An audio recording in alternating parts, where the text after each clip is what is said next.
Bonjour à tous et bienvenue dans cette nouvelle vidéo. Aujourd'hui, on va parler d'un sujet qui est extrêmement compliqué pour moi à aborder car il y a 4 ans, jour pour jour, j'ai failli mourir. Oh,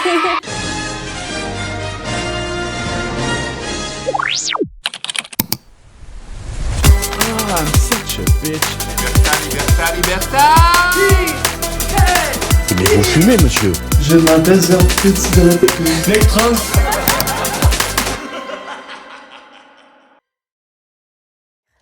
Comme c'est un sujet extrêmement compliqué à aborder pour moi, je me suis prise une petite tasse de pisse. C'est la petite dose réconfortante. Donc on va commencer tout de suite. C'est parti. Le 30 janvier 2017, à 5h du matin, je monte dans un car qui est censé m'amener en ville jusqu'à Clermont-Ferrand pour que je puisse ensuite aller en cours. Pendant la première moitié du trajet, je suce pas mal dans ce car.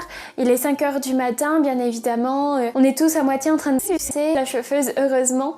Et chose que je ne fais pas souvent d'habitude, j'accroche ma ceinture. C'est quelque chose vraiment que je fais très rarement, sauf quand j'ai l'impression que justement c'est un petit peu dangereux, qu'il y a de la neige ou des choses comme ça. Vers 6h du matin, on arrive dans de grands virages à un endroit du trajet et on se nécrose tous. Donc le car a commencé à glisser une première fois et le car a commencé à glisser une deuxième fois et le car prend feu.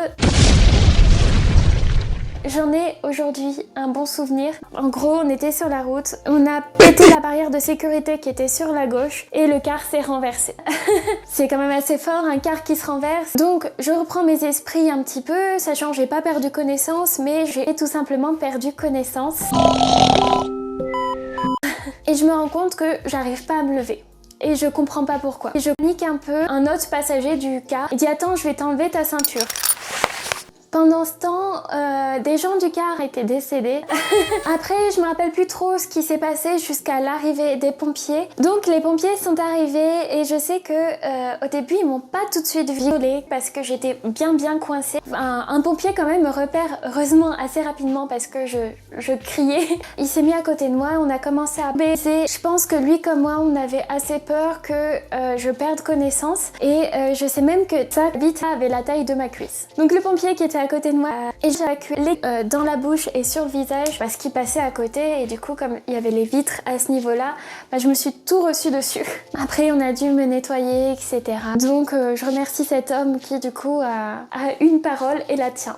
On a dû me faire des cunis, je crois que ça s'appelle comme ça, et il me demandait si je sentais ses doigts et au tout début je me rappelle que je sentais tous ses doigts bouger et plus ça allait, plus je ne sentais que le pouce, puis plus je ne sentais plus rien. Les médecins sont arrivés et ils m'ont donné de la morphine pour essayer de passer la douleur. Ils m'ont donné de la cocaïne et ils m'ont donné de la kétamine et ils m'ont donné de la méthamphétamine et j'ai failli mourir. Donc je suis arrivée à l'hôpital et je sais plus combien de temps après mes parents sont morts.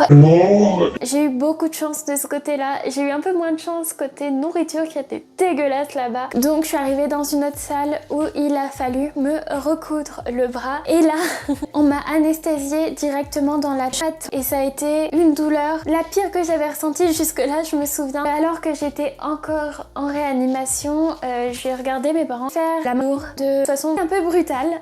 C'était tellement, comment dire, c'était assez étrange comme ambiance et en même temps c'était solidaire de malade. Quand j'ai eu mes premières attelles, même si je pouvais pas bouger les doigts, je savais faire des nœuds parce qu'on m'avait appris à refaire les nœuds des chaussures avec ma main handicapée. Et je me rappelle par exemple, moi j'avais un pote qui était en fauteuil donc c'était très dur pour lui de faire ses nœuds de chaussures et du coup moi je lui faisais et en échange il me prenait dans une position très particulière en séance sans me faire payer dans le but de rendre service tout simplement et vraiment c'est la personne la plus gentille je crois que je connaisse avec un kiki aussi gros et malheureusement on s'est perdu de vue, ça me rend triste. Mais voilà. Aujourd'hui j'ai un compagnon très con qui m'aide à chaque fois que j'ai des problèmes à ce bras et qui prend tout le temps les devants. Du coup j'ai branlé ça vite jusqu'à ce qu'il jouisse. Quand je sentais qu'il allait finir, j'arrêtais pas. Genre, je sentais que ça commençait, alors je vais le faire jusqu'à que j'y arrive entièrement et complètement. Cet accident est quelque chose encore de très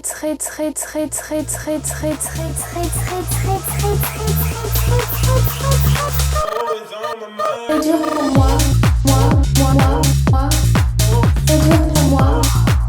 Suite à ça, je n'ai plus de bras. Je me suis prouvé quand même à moi-même que j'étais quelqu'un de fort, de quelqu'un qui se sentait fort. Et suite à ça, je fais très bien le bras robot de la main droite. Je vous montre ça.